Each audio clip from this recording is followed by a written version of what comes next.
Había muchas ganas de Antrosiu y eso ya se nota en la calle. Las charangas han sido las encargadas de abrir la celebración con un pasacalles con el que con música y bailes han querido anunciar que el carnaval ya ha comenzado. Muchas ganas, mucha ilusión, la gente está muy nerviosa, los nervios a flor de piel y nada, estamos impacientes ya porque de comienzo el Antrosiu. Pues bailando, tocando, lo que sabemos hacer.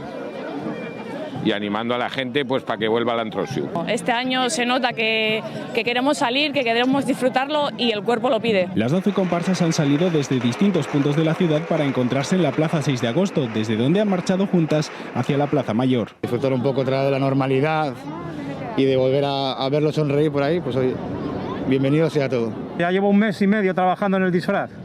O sea que sí, con muchas ganas de disfrutarlo y a ver si también puedo disfrutar el de Oviedo, que es la semana que viene también. Entonces, de Folicia en Folicia. Una fiesta que regresa tras la ausencia del año pasado.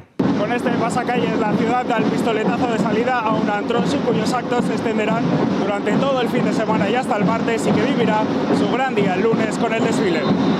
Una esperada celebración con la que las charangas confían en devolver la alegría a la ciudad.